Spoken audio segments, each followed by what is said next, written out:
What is up, my friends? This is the Protect Your Neck podcast, and I'm your host, Dan Tom.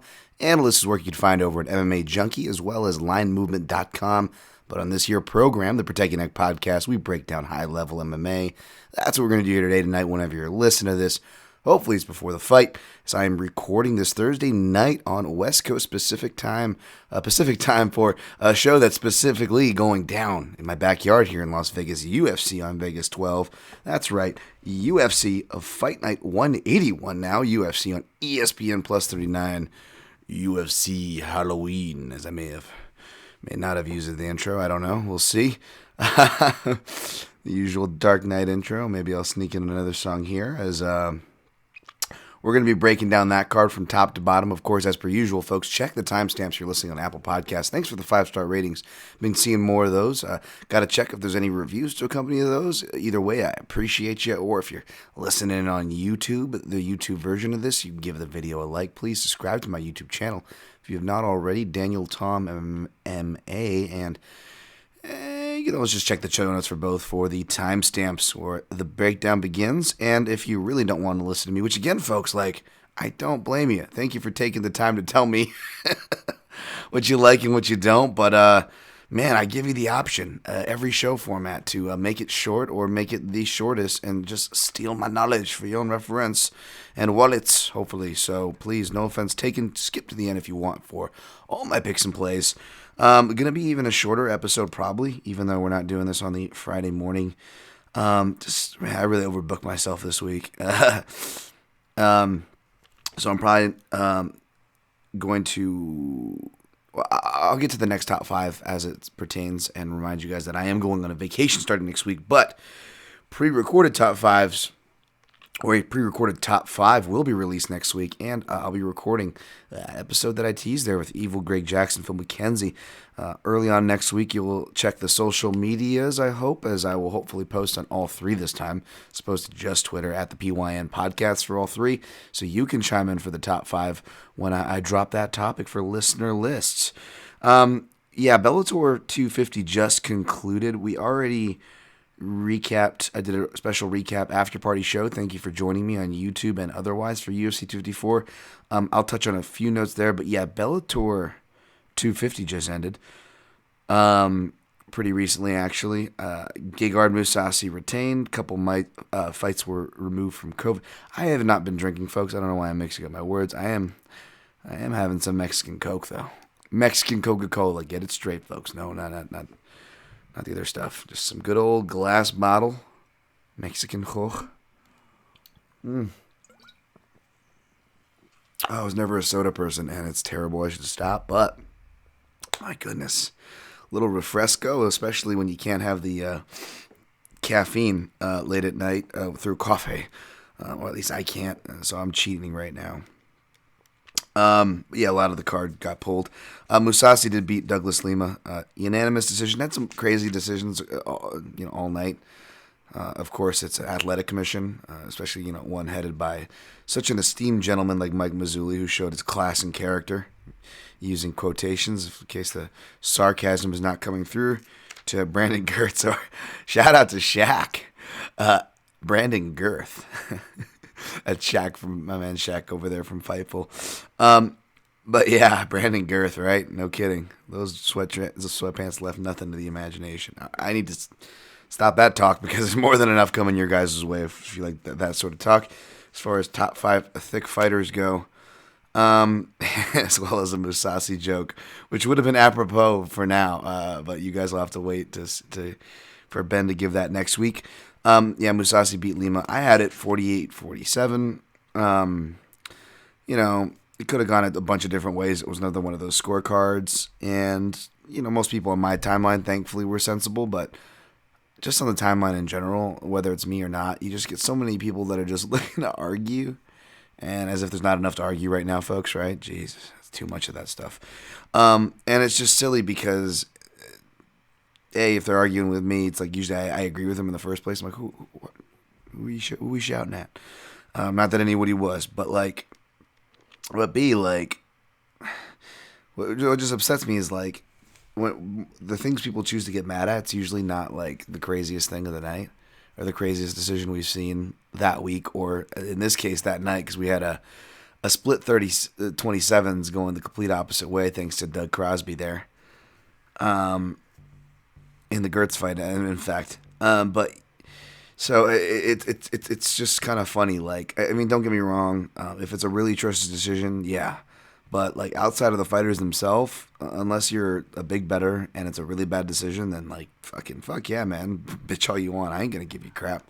You know what I'm saying? Like, but like for close competitive things or things where at least there's an argument for, like, save our arguing muscles, folks. There's too much of that going around. And I definitely don't want to bring that to you on this program. So, especially with just one person, I fucking talk to myself as it is. I don't need to argue with myself, right? Jesus.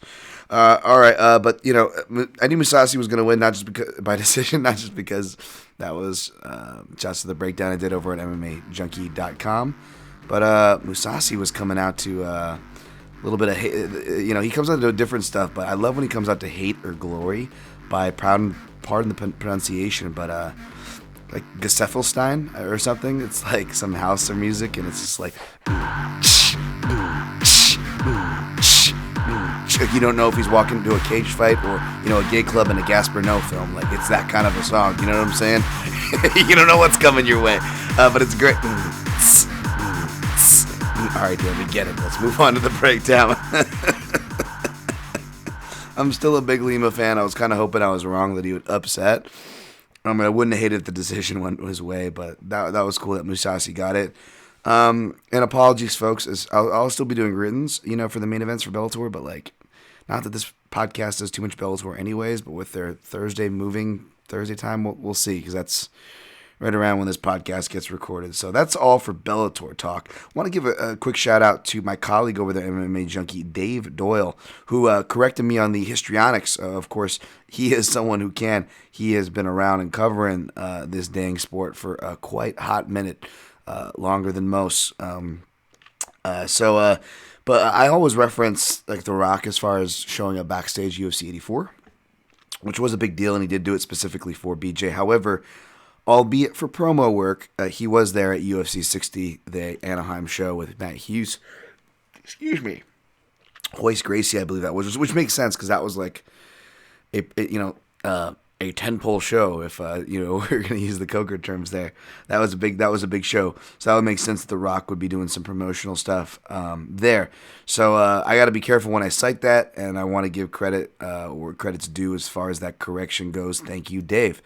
But yeah, I reference The Rock at UFC 84 often because, again, and I'm not going to rehash what I've said so many times on last week's episode.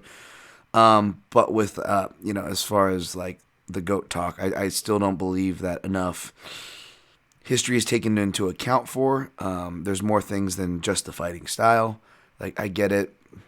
It's fun. I've got that contrarian muscle, the analysis muscle, so I'm not hating on anybody that does it. I just think it's, as far as, the GOAT talk, it's just one of my more pet peeves as far as the weird flexes go, to say, like, this guy from the modern times that has all this stuff to benefit from would beat the guy who created the division, essentially, after it failed 3 times, and was literally showing technical parallels to the guys who beat the guys that were flexing and saying could go back and beat that guy. So I think that's very unfair to the conversation. You can still give credit to the people you want to give credit to. And you can even rank them above these other people without shitting on said people. That being said, when you're getting knocked out in front of the lava shack, it's ultimately hard to defend you, amongst other things. So, believe me, I'm not trying to die on any hills, and it just sucks to see. It's so argumentative, back to what I was saying real quick, like, especially with this GOAT talk, too. Like, if you guys notice on here, if I shout people, and, like, they're like, but this person doesn't get along with that person, how does, like, I know, it's crazy, like, Dan Tom actually gets along with people, or tries to, and gives people shouts for doing good things, despite, this person not wanting to sit at this person with the lunch table. There's way too much of that, and I'm not going to tell y'all how to live your lives. But yes, God forbid there are people who can try to get along with people and try to find the middle grounds, whether it's a silly scorecard in MMA, or just giving deserved shouts and making the space livable. And again, not trying to tell you who to be friends with, folks, believe me. I'm not. There's just so much dang decisiveness on my timeline, and I like everybody, and I'm like, why can't we all just get along? The last thing on the GOAT talk is I want to shout out gorgeous George Garcia, MMA Junkie Radio, Triple G Show, of course, on Patreon. He came on to the Line Movement MMA betting show as a guest co-host to come on there with me and Daniel Levy, and it was a fantastic show. I suggest you guys all check it out if you haven't already. You can also subscribe to that show on Apple Podcasts. Well, follow on YouTube. But George, was talking about that, and he just pretty much, in short, and I shared the clip. Shares a story about him and Stitch Duran walking in the Mandalay Bay, and they saw Roberto Duran, probably within the last, I guess, 5 or 6 years, I'm guessing. And it's just one of those moments that, even after all this time, he still kind of felt those moments and felt like a kid, like a kid in a candy store, even though he's a grown man, and because of the way, Duran, made him and millions of other people feel. And, we choose not to remember the Duran in the early 90s, getting greased up in a Speedo, out of shape, getting ready to box well past his prime, right? Like, those are some really depressing-ass memories. And same with Muhammad Ali, his later career. It happened. I'm not saying it didn't. But, like George summed up the best, like, those people made you feel something. And we're going to talk about Anderson Silva headlining this card against Uriah Hall. And no matter what happens, I am guilty of not bringing up Anderson Silva's name enough in GOAT Talk because of this point being made. Because Anderson Silva, was another guy too that made you feel things before he fought. And again, as disappointing as BJ Penn's career has been, he said so himself before anybody. He said, I don't know if you're going to laugh. I don't know if you're going to cry. I don't know if you're going to get excited or cheer, but you're going to feel something from my fights.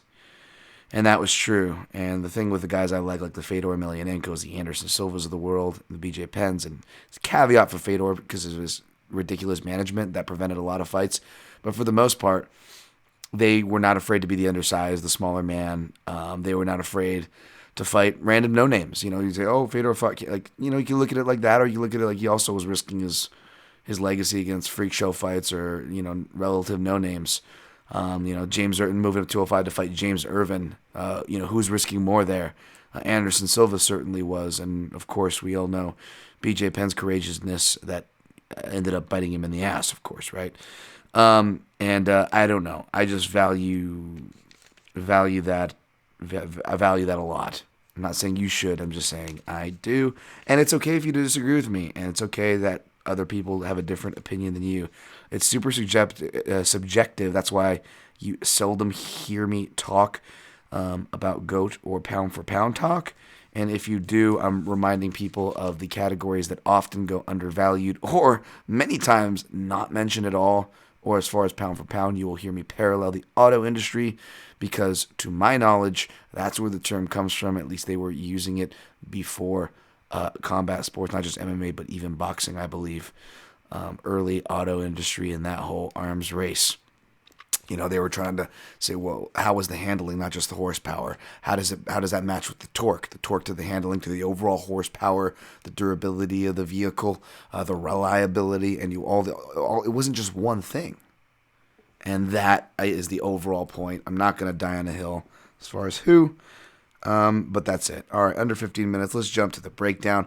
UFC Vegas 12, if I didn't kill my audience already. We're going to break this down from top to bottom.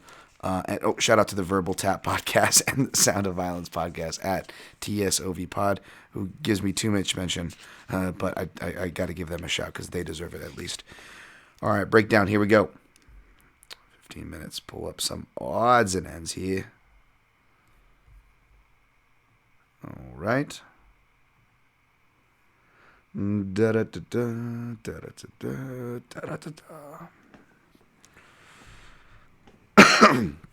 Excuse me. All right, we got Uriah Hall minus 225, Anderson Silva plus 185.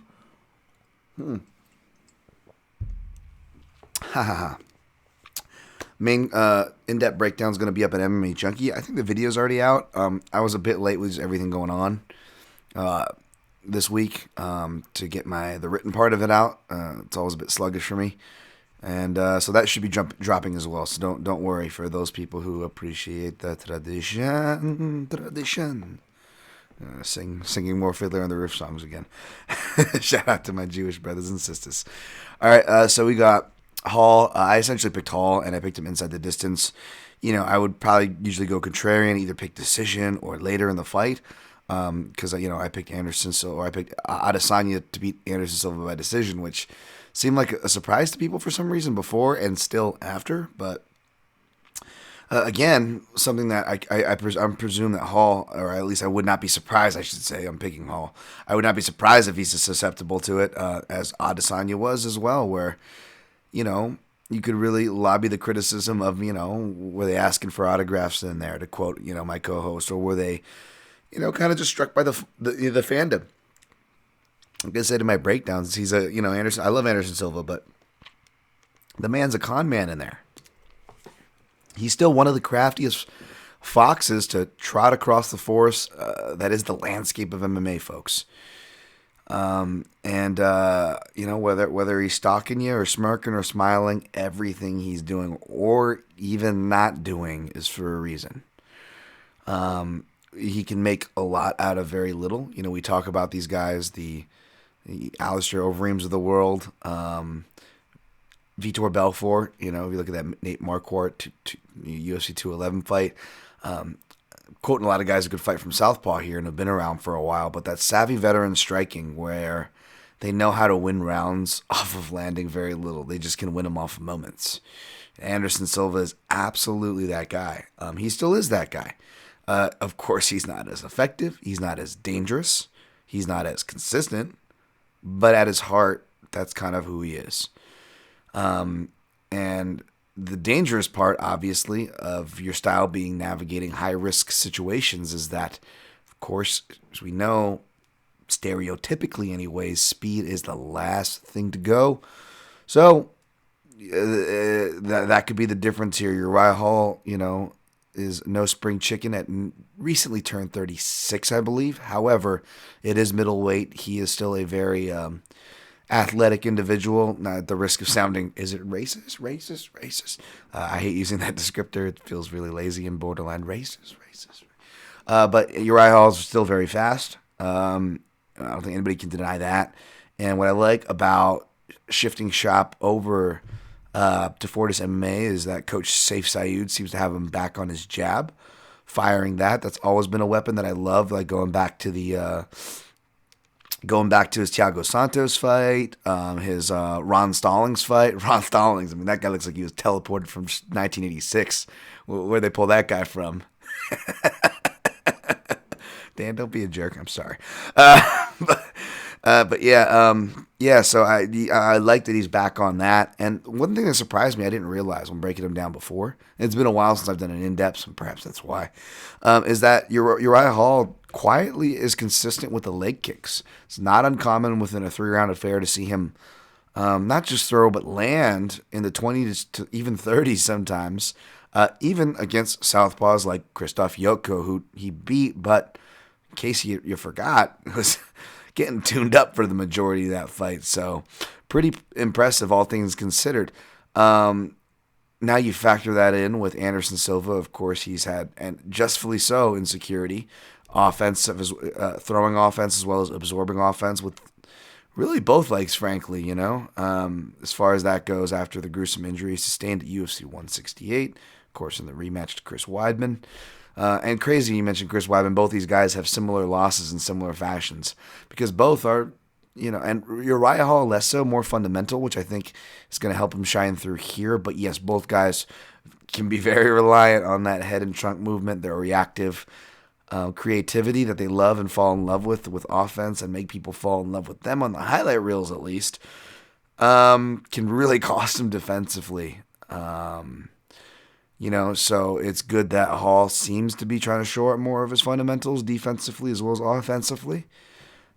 If he can stick to that, I think he can do well here. And even if he is being a true martial artist, that being the worry, and his personality, I'm sure he's not beyond harboring feelings. I just got done listening to Aaron Bronstetter's interview with him. Shout out to the TSN MMA show.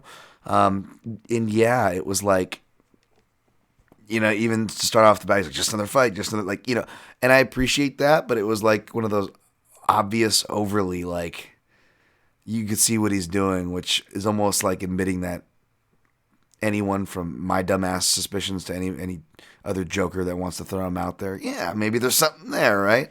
So that is a worry here, folks, and that's probably kept me away from playing Uriah Hall or using him as a parlay piece. And, I think you can get plus money if he wins by TKO, like I think he is. I think plus 140, depending where you're looking.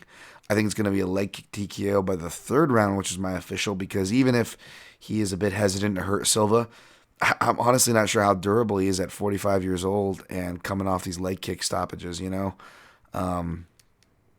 I think it's a lot less guilty to throw a leg kick at somebody than to even just jab him lightly in the face. From a psychological standpoint, if per se you maybe didn't want to hurt him, you're still hurting him very badly, obviously, but you know what I'm saying? There's something about the face that feels more personal. So I'm going to go with leg kick TKO. I think the under, which I think is minus 125, bit chalky, but I think that's kind of the middle ground, both from a betting line perspective, between the money lines to results to angles. I think all roads, as far as if you're going to, even if there is such thing as a safe angle in this fight or any fight goes, then yeah, maybe that under is worth looking at, under 4.5. Next fight, Bryce Mitchell, minus 135, Andre Fili plus 115. Man, I went back and forth on this one.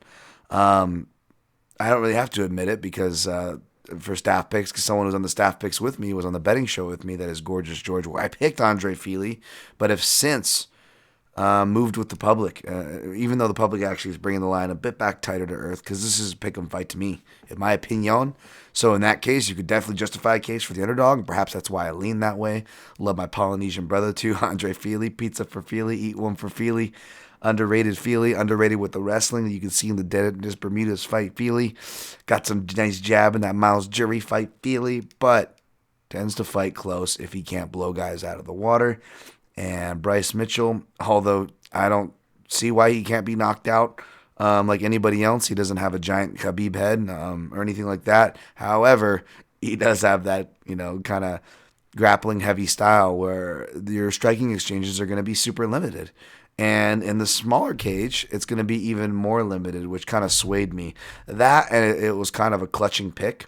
And all my histories with clutching picks is that if it's a fighter that I really like, he's going to lose. If it's a fight, I don't want to say dislike, because really there's not really many, hardly of any of those at all. I'm pretty good about separating things, and even if I don't like someone, what they're into, I'm not going to, they're an evil person, I don't like them. Like, it's too much of that in the world. But like a guy like Bryce Mitchell, who I've been just dead wrong about, admittedly so, right? I keep underestimating this guy. I'm like, who's this goofy dude? Like, how's he, I got shorts. I got shorts every fucking color. You guys knew that impression was going to come. Take a shot, longtime PYN podcast listeners. So I drink some Coke.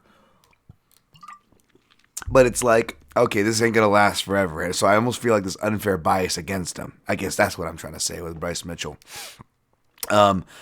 So I was like, oh yeah, I know that if I lose a clutching pick, it's always going to be to the person with just that, like, you didn't want to, you just, that makes you, not just getting the pick wrong, but kind of makes you shake your fist.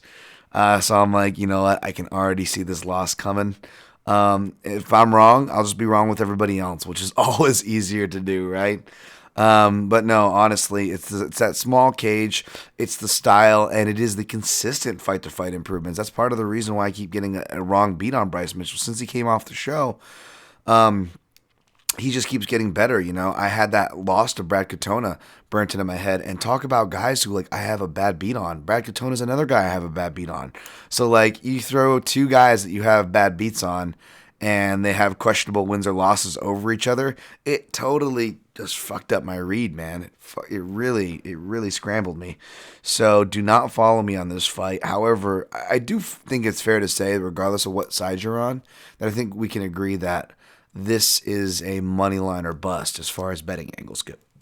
It's a playable favorite if you like Mitchell, and you're getting plus money on a more experienced, proven guy in Fili, if you like Fili. But Ultimately, it was that Sadiq Yusuf sample size as well that also swayed me. I forgot about the Kimura sweep, the top control, and, Fili fought his way back in the fight, but I don't know if Bryce Mitchell will let him. And obviously, he lost that fight even though he fought his way back into it. So, yeah, I'm going to go Bryce Mitchell. I hope I'm wrong here. Next fight, Greg Hardy minus 335, Maurice Green minus 275. Do you mind if we dance with your dates? Sorry, I had to quote Animal House there because that time Maurice Green recreated that scene by crushing my tiny hand. After it was literally like I got my cast off like that week, and Maurice Green reaches for a handshake when I wasn't ready at the Junkie Studio, and I had my headset on, so I was plugged in. So I could only go so far, and he was on my right side, so I couldn't, and I was like giving everyone left-handed handshakes to protect that hand, but I didn't want to be rude, and I was in a pinch, and the guy had to go. So I was like, fuck it. I reached my right hand. I'm like, why did you do that? And this giant, almost 7-foot man just engulfs my tiny brown little hand. I'm like, oh, please let go. It's nice to meet you. Not as scary as meeting other people, which I will talk about in next week's show.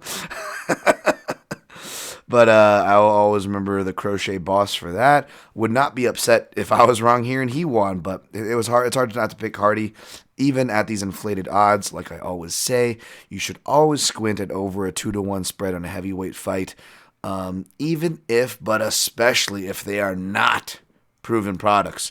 However, despite Hardy almost becoming more of a, I wouldn't go so far as to call him a point fighter, but he definitely has a more scoring-friendly style, as he's been showing to be able to go for 3 rounds in winning or losing efforts, right? So there is something there. However, even though I would usually like to be contrarian and play an over, especially now for plus money as it's looking to switch, although in my betting article it'll come out as plus money. I still think it's takeable at minus 105, which is what I'm seeing at least the house that I use. Some houses are still tracking plus money. But I think the over is going to hit because we're back at the apex, and we've seen Greg Hardy in the smaller cage. He tends to find that finish much more. And Maurice Green, he's a lot of offense, but not a lot of defense. And furthermore, I don't think he's going to present the footwork. In fact, if Greg Hardy does go old school, or even if not, I've seen guys kind of crash into Green, and he just kind of has a weird balance and hitch because he's so tall, even though he's getting into better shape, that, I've seen him just kind of fall backwards. Like a lot of times he ends up on his butt in fights. It's not because he was taken down. It's because he was off balance and knocked down, and not even knocked down by like a clean strike. So unless Greg Hardy knocks him down, or it's one of those scenarios, and Greg Hardy falls him to the floor while he's fresh and dry in the first and gets submitted, that is the only way I see Greg Hardy losing this fight. Otherwise, I think Greg Hardy rolls here. I'm still probably going to put it in a for fun parlay, since I always bet my main card picks, my staff picks for fun.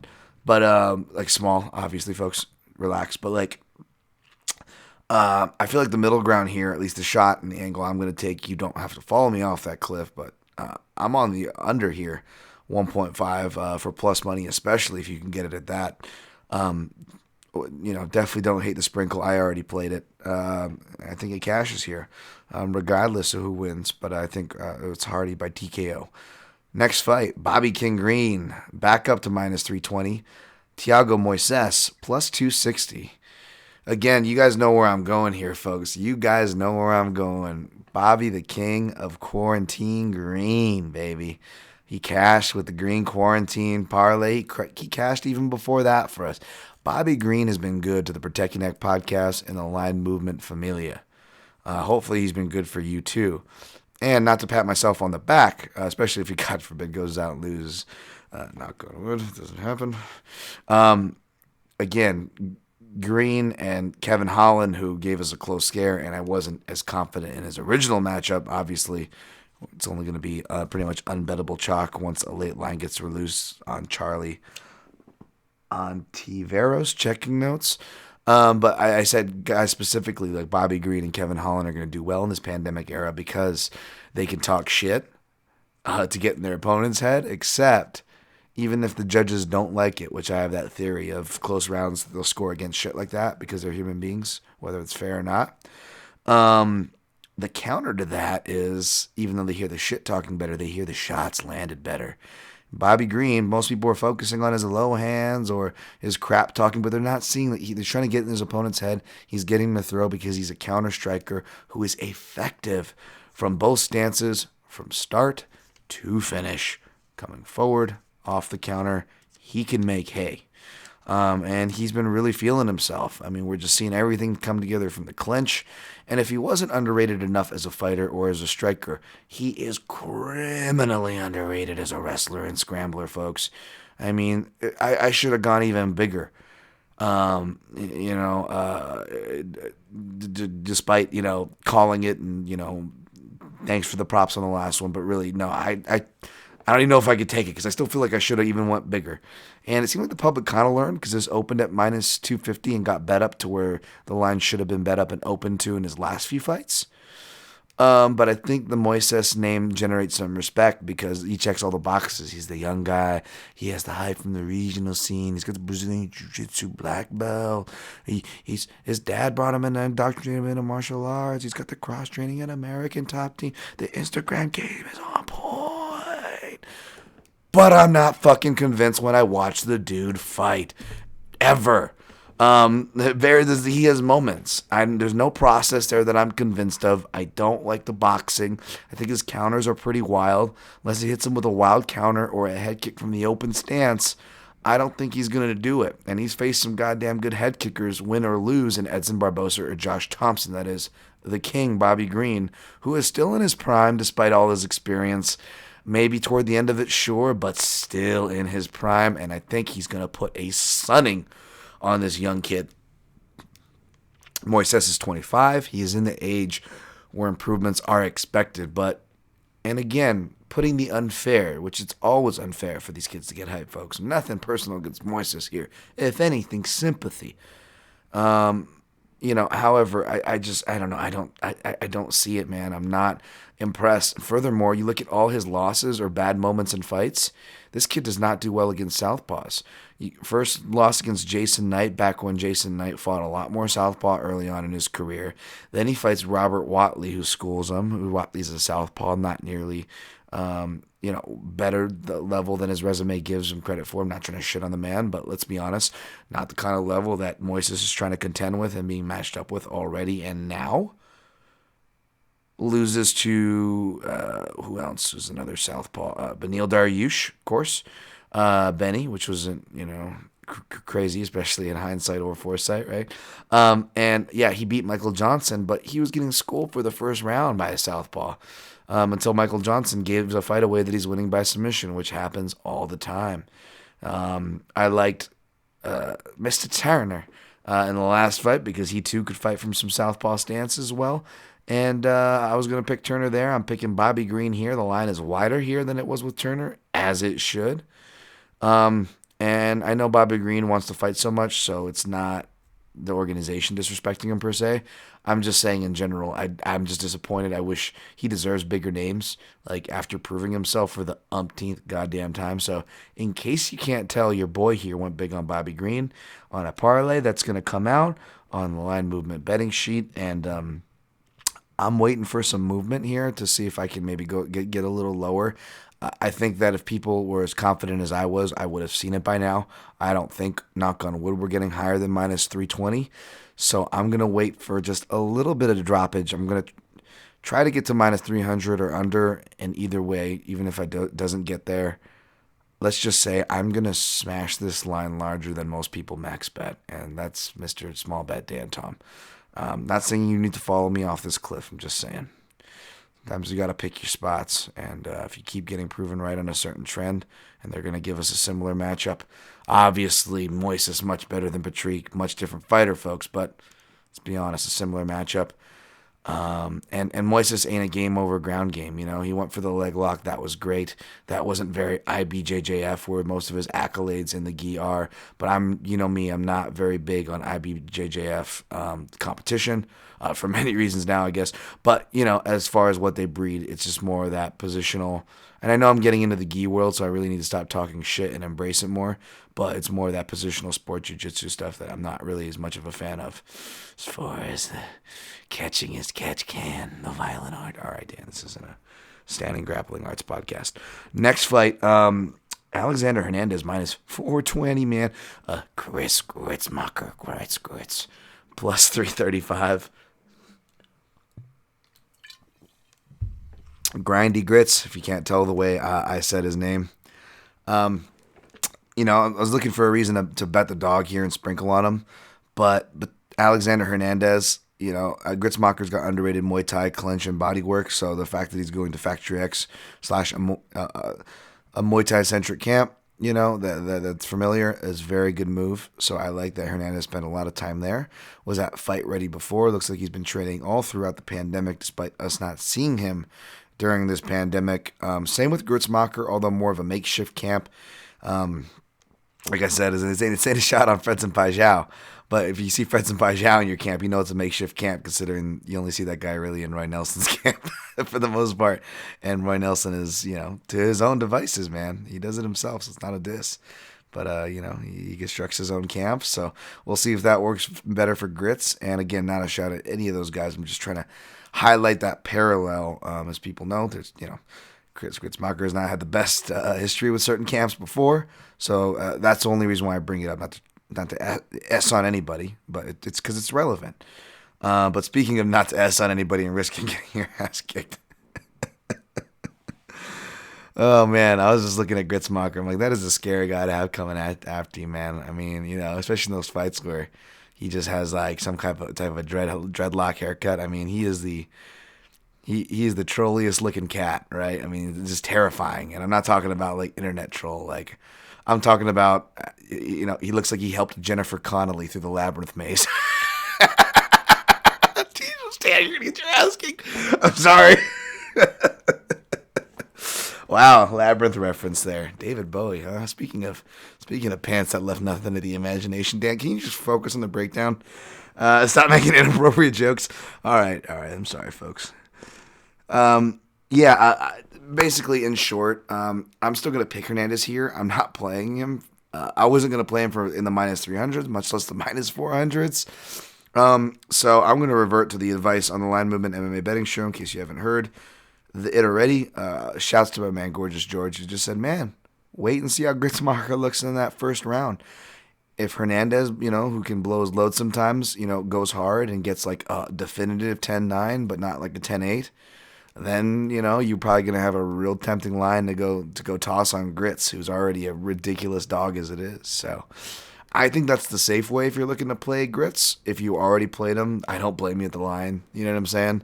But my pick here is going to be Marky Mark from Fear, a.k.a. Alexander Hernandez. Wow, Dan, you're just trying to make money. I'm just trying to make it fair, all right? Next fight, Sean Strickland, minus 365. Jack the Hammer Marshman, plus 305. Yeah, man, this S show. A little more confident in Strickland after hearing, Gorgeous George provide some, insight in the set. He's not overstepping his bounds, respectful. Not saying anything crazy, just saying that, Strickland's moving around the gym good for a guy who was in a really bad accident, right? We didn't hear anything from Strickland. However, I like it if he's at Extreme Couture. However, the story is that, again, shout out to the TSN MMA show. Either Joe Valtellini or someone they interviewed shared about Sean Strickland, like just hanging out like a nomad at the UFC PI, just asking everybody, and their proverbial mothers, like if like they can spar and get rounds in, to the point where these people went to like the Starbucks offsite, and the barista in the drive-thru were like, "Were you with that guy in front?" or something, and like it was like Sean Strickland that came in earlier or something, and was like, yeah, so I was like a bald UFC fighter. He was asking me if I could get some rounds in with him. So, I mean, Strickland's asking everybody to spar, and I know that's not surprising if you've interviewed or have really followed interviews with Sean Strickland, as far as he's an out there dude, or B, as far as like crazy sparring habits goes. I mean, this guy loves to spar and has done some rounds with at gyms that like to spar, like King's MMA, with people who like to spar hard, like Verdum. So, the stories are out there. So it really shouldn't be that surprising, I suppose. But if he does come in here anywhere like he is, I think he does beat Marshman. I do like that he's back up at middleweight. Perhaps we see that Tarzan Strickland when he had the long hair. You guys remember Tarzan? Arguably a Strickland that had more bite to him. I don't know if it was the weight cuts that was draining him. We'll see if he's reinvigorated. Jack Marshman, we haven't seen him, I believe, during the pandemic, but this guy's got to, this guy got to imagine is used to training during crazy times. The paratrooper who went like Frank Duke's AWOL like multiple times to fight, which probably explains why he missed weight in retrospect those times. But yeah, this guy's used to crazy preparations. So if Strickland gives him a boxing fight, I'll tell you it's going to be a lot closer to the line. But if Strickland exercised, I believe he finally got his black belt in Brazilian Jiu-Jitsu. Either way, he's going to have a clear ground advantage here. Let's see if he tries to use it. Next fight, Jason Witt, minus 145. Cole Williams, plus 125. Cole Williams got beat by Claudio Silva. New level. And I don't know about Jason Witt. Let's see what the hell Jason Witt did. You could tell I taped this fight, right? Yeah, surprise, surprise in this pandemic. I'm going on vacation soon, folks. Takanori Sato. So they're both coming off losses to Southpaws with grappling bases, but losses in different ways. I feel like both these guys are supposed to be lightweights. I don't know. I'll go with the Glory MMA and Fitness guy and Jason Witt over Cole Williams. But yeah, I wouldn't follow me off a cliff. I'm not putting this or anything on the avoid list, even though it feels like I should say the avoid list like I usually would for fights I didn't tape. However, just because I didn't tape it doesn't mean you didn't. And just because I'm not playing something or was too lazy to see an angle, that doesn't mean that, you weren't. So I'm not going to talk you off that cliff in case you are that guy. Good luck to you, but I will reluctantly pick Witt in a fight that I clearly did not tape. Next fight, Dustin Jacoby, minus 350. The comeback on Justin Ledet, plus 290. Jacoby opened at minus 170, which is much more down to earth. I feel like minus 200 is still playable within that range. I still jumped on the juice, though, and made Jacoby the second leg next to Bobby Green. Got one more to close it out for plus money. Just because even though, I gave him a B on the grading the winners for Contender Series, and it was because it was a fight that he almost gassed himself out if he wasn't careful. He was able to save it, and, the cut that he sustained was due to a headbutt, by the way. So I think that and body language, which is another canary in the coal mine that seems to get proven right. Body language can win you fights. This is another reason why it's important to be urgent, like we saw with the Mousasi Lima fight. Lima's kicks way harder, which is why I don't blame anybody for siding with him for rounds than Mousasi's pitter-patter kicks. But Mousasi had the urgency, and he was working harder, or he put off the image that he was working harder. So body language is big. So I think that Jacoby was victim to a lot of that as well. And keep in mind, this is the first season of Dana White Contender Series, still toward the middle of the pandemic area, so you don't know how much training these guys were getting. You got to cut him some slack. That said, he's back in MMA, got some fights underneath his belt. He's back in the Apex again, so he's going to be extra familiar. And facing a guy who, I liked Ledet when he first came on, but if the flat earth and all the other crazy stuff wasn't a warning sign, and then he comes in with his last camp, did he spend the pandemic just trying to look like George Masvidal the whole time, or like what's going on? I just don't know, man. I don't know, and I want to like Ledet for that sweet freaking mullet, man. But if he's gonna do a striking contest with a guy who can kick, clinch, as well as throw hands, I like Jacoby here, man. So I don't know if he's gonna finish him. Or it's going to get like another ugly third round, but I don't see Ledet being able to finish him. So I'll take Jacoby to outwork and just essentially outwork him like everybody does who beats Ledet for the most part. All right, next fight. Courtney Casey minus 260. Priscilla Cachoeira Plus 220. Yeah, this fight hasn't really moved much, and I get it because it is kind of steep. I'm picking Casey here for sure. I'm just still not sure if I want to, I didn't, she's not in my big parlay, put it that way, because, I don't see Cachoeira submitting her. That's she hasn't been, knocked out yet. So unless she gets knocked out, she should win. But she also has a style where she makes fights close, man. And Priscilla Cachoeira has got her confidence back and got her knees repaired. So we'll see what happens. What's the over in that fight looking like? That over's juiced to all hell. Yeah. Good luck if you're taking any shots anywhere. Kevin Natividad, plus 130, is facing, stop singing my name like that. Miles Johns, minus 150. I didn't take this fight, fair warning. However, I did pick Kevin Natividad because he's fought in the pandemic era, even though he tested positive for COVID. We don't know how he's gonna debut. But Miles Johns gasses at bantamweight, and I can't trust it with my heart. Sorry, you guys made me sing that breakdown. But yeah, essentially I can't trust a dude who shows to slow down at the lower weight classes. That's the biggest flag of all flags for me. He's with a camp that I love, Fortis MMA. But yeah, that gas tank. So I'll take Kevin Natividad. I may sprinkle on him for fun, but folks, I did not tape it. It's just one of the few picks that I made on this card. Has a plus number next to it, so whatever. Take that for what it's worth. Adrian Yanez minus 450 now. Jesus Christ, I think got juiced even for already juiced line. Versus Victor Rodriguez, not Vic Rodriguez. Shout out to podcaster and one of my favorite follows on Twitter there. Plus 360. For the Alaska native. Again, short notice replacement from that Alaska scene. Like, unless you're that dude, whatever, Urso or whatever that guy was, lightweight. Like, hasn't been too many good people that came off that scene. So, whereas Yanez, who not only is better than him on the ground, we don't really see it much, is a Brazilian Jiu-Jitsu brown belt. He's got those boxing chops that looks like a young Jorge Masvidal, man. So I'm all about those boxing jiu-jitsu stylists. So he's going to be fun. It was funny. I actually put on my grading the winners for Yanez, who, of course, he scored ridiculously high for me, even though it was a quick fight. I wanted him to face Miles Johns, see if he could get that back, because a lot of his losses, like split decisions, like early in his career. This dude's only like 25 or something. He's only like a kid already. But like when he was really even younger than that, right? But they didn't do it. However, one of the fights they did follow from it.